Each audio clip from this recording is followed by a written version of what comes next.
और आप देख रहे हैं हमारा खास प्रोग्राम वीरांगना।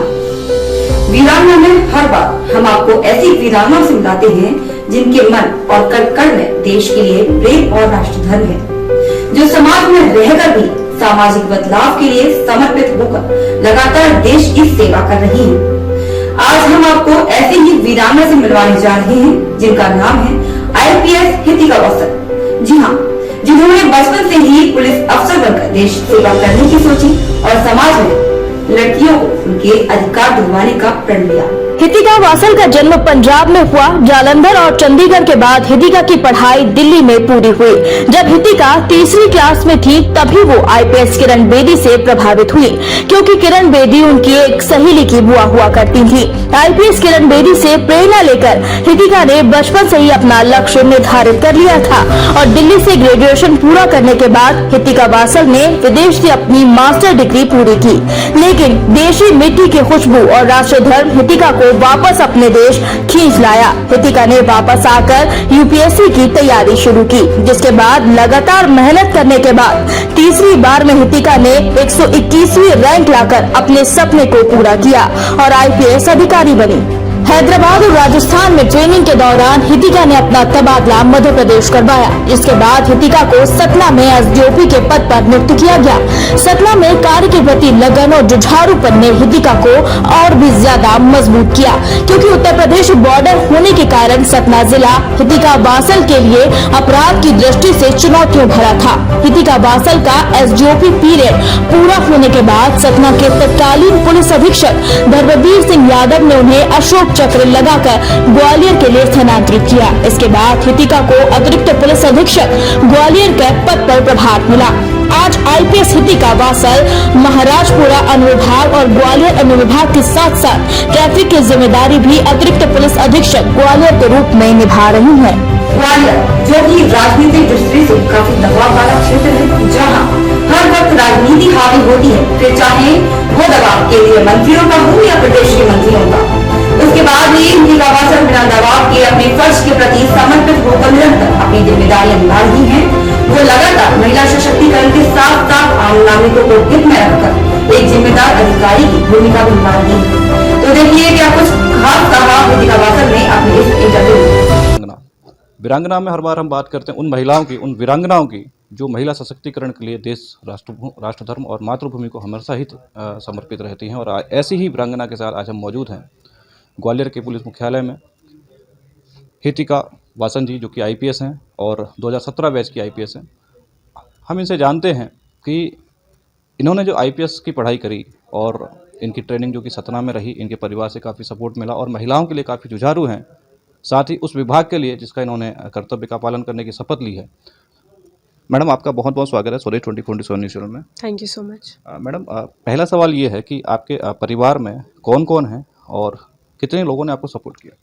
मेरे परिवार में मेरे मदर, फादर, ग्रैंड पेरेंट्स, मेरे इन-लॉज और मेरे हस्बैंड, मेरे ब्रदर हैं और इन सभी का सपोर्ट बहुत रहा है और उसी कारण मैं इस मंजिल तक पहुंच पाई। मैडम एक छोटा सा सवाल है कि आपने अपनी जो पढ़ाई है, पढ़ाई में कहाँ तक पढ़ाई करी है और आपने UPSC को ही क्यों चूज़ किया IPS बनने के लिए? मैंने अपना ग्रेजुएशन दिल्ली यूनिवर्सिटी से किया है, JMC से सोशियोलॉजी ऑनर्स में, और पोस्ट ग्रेजुएशन मैंने UK से किया है, यूनिवर्सिटी ऑफ मैनचेस्टर से सोशियोलॉजी में। और UPSC के बारे में मैंने बहुत पहले सोच लिया था। इनफैक्ट क्लास 3rd में जब मैं थी तभी से मैंने सोच लिया था कि मुझे UPSC करनी है। एंड वो रीज़न ये था कि मेरे क्लास में मेरी जो एक क्लासमेट थी उसके बुआ किरण बेदी थे, जिनसे मैं काफ़ी इंस्पायर हुई थी और इसी कारण से मैंने UPSC देने का सोचा था। आपने सतना में अपनी ट्रेनिंग की, 6 महीने की, 1 साल की ट्रेनिंग रही। उसके बाद आपको अशोक लगाया गया और आपका प्रमोशन दिया गया। SP ने भी, सतना जो SP तत्कालीन SP थे, उन्होंने भी काफ़ी आपकी तारीफ़ की है। ट्रेनिंग के दौरान आपका अनुभव कैसा रहा सतना में, चूँकि ये पहला आपका सेम था? ट्रेनिंग के दौरान काफ़ी अच्छा अनुभव रहा। इससे पहले मैं राजस्थान काडर में थी तो मेरी जो प्रोबेशन पीरियड था वो वहाँ का था, और उसके बाद जो मेरा SDOP पीरियड था वो सतना में था। सतना क्राइम वाइज काफ़ी चैलेंजिंग डिस्ट्रिक्ट है, क्योंकि वहाँ पर UP बॉर्डर है, जिसके कारण क्राइम काफ़ी होता रहता है। ब्लाइंड मर्डर्स और हीनियस जो क्राइम है वो वहाँ पे काफ़ी ज़्यादा है, तो उसका एक्सपोजर काफ़ी अच्छा रहा और वहाँ पे काफ़ी अच्छा अनुभव रहा। मैडम आप वर्तमान में ग्वालियर में एडिशनल SP अतिरिक्त पुलिस अधीक्षक जिसे कहते हैं उस पद पर हैं और काफ़ी सारे प्रभार हैं आपके, तो मैं जानना चाहता हूँ कि वो कौन कौन से प्रभार हैं और इतना प्रभार होने के बाद ग्वालियर चूँकि 4 लोकसभाओं का मुख्यालय है, 8 जिलों का मुख्यालय, साथ में 24 विधानसभाएं भी आती हैं, तो कितना कुछ उन प्रभार के ऊपर दबाव रहता है, खासतौर से अतिरिक्त पुलिस अधीक्षक ग्वालियर के ऊपर? मेरे पास फ़िलहाल अभी महाराजपुरा सर्कल और ग्वालियर सर्कल मेरे अंडर आता है, एवं ट्रैफ़िक का भी जो चार्ज है वो मेरे पास है।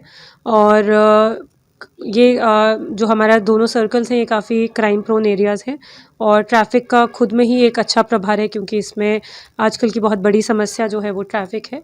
तो इन दोनों सर्कल्स के साथ दोनों में अपन काम कर रहे हैं। एंड ऐसा कोई दबाव मैं नहीं फ़ेस करती हूँ। काफ़ी जो भी काम कर रहे हैं काफ़ी नॉर्मली होता है। कोई लोकसभा या कितने यहाँ पे मंत्री हैं या कुछ ऐसा कोई दबाव मेरे द्वारा फ़ेस नहीं किया गया है। हमने देखा है कि नगर निगम के साथ भी आपकी टीम कई बार जो है जो फुटपाथ पे दुकानें लगती हैं उनका अतिक्रमण हटाने के लिए जाती है, और वहाँ पे जो व्यवस्थाएं होती हैं, व्यवस्थाओं को लेके आप काफ़ी सेंसिटिव हैं, गंभीर रहती है, और आपने कई बार नगर निगम को भी ये निर्देश दिए कि इनकी व्यवस्थाओं को सुधारा जाए, खासतौर से बिजली, पानी और सड़क को लेकर। हमेशा अगर हम ट्रैफ़िक की बात करते हैं तो ट्रैफ़िक एक ऐसी समस्या है जो अकेले पुलिस नहीं सॉल्व कर सकती है। तो इसमें नगर निगम कमिश्नर साहब का, कलेक्टर साहब का भी काफ़ी सपोर्ट रहता है हम लोग को, और हम लोग कोशिश करते हैं कि संयुक्त होकर ही हम लोग कार्रवाई करें। और इसलिए हम ट्राई करते हैं कि नगर निगम और पुलिस, ट्रैफ़िक पुलिस साथ में ही जाकर ट्राई करती है लोगों की मीटिंग्स लेकर, कि लोग ट्रैफ़िक की चीज़ों को समझें, जो हॉकर्स हैं वो हॉकर जोन में शिफ्ट हो। इसके लिए हम लगातार प्रयास करते रहते हैं। एक आखिरी सवाल है कि आप आईपीएस हैं और काफ़ी कम उम्र में आपने आईपीएस की पढ़ाई को पूरा किया, और आज आप एडिशनल एसपी ग्वालियर हैं। अगर कोई यंग आपके पास आता है ट्रेनिंग के लिए, तो क्या आप उसकी मदद करना चाहेंगे? बिल्कुल, काफ़ी बार कई लोग आते भी हैं, और उनको हमेशा मैं बताती हूँ कि क्या रास्ता है, क्या पाथ उन लोग को फॉलो करना है, कौन सी किताबें उनको पढ़नी है, और किस तरह से वो आगे बढ़कर इस गोल को अकम्प्लिश कर सकते हैं। तो यूजुअली लोग आते भी हैं, और अगर आगे भी किसी को ऐसे सामने आना है जो यूपीएससी की तैयारी को लेकर उसको कुछ क्वेश्चन है, I will be more than happy to help them. Madam, Gwalior की जनता को, खासतौर से यूथ को, क्या संदेश देना चाहती हैं आज की डेट में? ग्वालियर की जो यूथ है उसको मैं बोलूँगी कि आप लोग अपना अच्छे से फोकस करिए, अपने एक गोल बना लीजिए और उस पे अच्छे से फोकस करिए। हार्ड वर्क का कोई तोड़ नहीं है ज़िंदगी में, हार्ड वर्क, मेहनत, डेडिकेशन के कोई तोड़ नहीं है, और अगर आप अच्छे से संघर्ष करते हैं तो आप अपने गोल तक ज़रूर पहुंच पाएंगे। अब क्योंकि आपने एक मैसेज ग्वालियर के लिए भी दिया है, तो मैं इसमें ज़रूर लोगों को ये भी बोलना चाहूँगी कि लगातार देखने में आता है कि हमारे जो ग्वालियर के लोग हैं वो ट्रैफ़िक के रूल्स एंड रेगुलेशंस को फॉलो नहीं करते हैं, लेफ़्ट टर्न को फ्री नहीं रखते हैं, रॉन्ग साइड पे चलते हैं, हेलमेट नहीं पहनते, सीट बेल्ट नहीं पहनते, 3 की सवारी करते हैं। हम लोग ट्रैफ़िक पुलिस अपनी तरफ से इसमें लगातार चालान कर रही है, परंतु एक अवेयरनेस होने की बहुत ज़्यादा ज़रूरत है। हमारे लोग इसको समझ पाएँ, और तभी हम इस ट्रैफ़िक की जो जाम की प्रॉब्लम आती है या एक्सीडेंट्स होते हैं इसको हम कम कर पाएंगे। तो मेरा आपके माध्यम से, स्वदेश न्यूज़ चैनल के माध्यम से एक लोगों को एक मैसेज मैं देना चाहती हूँ कि please follow traffic rules and regulations. Thank you. जैसा आपने देखा कि अपने उच्च अधिकारियों के मार्गदर्शन और सहयोग से हितिका आज भी आम नागरिकों का सहयोग कर रही है, और सड़क, बिजली, पानी जैसी सुविधाओं के लिए संबंधित विभाग के साथ सामंजस्य बनाकर लगातार लोगों की सेवा कर रही है। आईपीएस हितिका वासन ने स्वदेश 24x7 न्यूज चैनल के माध्यम से ग्वालियर के आम नागरिकों को ट्रैफिक नियमों का पालन करने की भी अपील की है।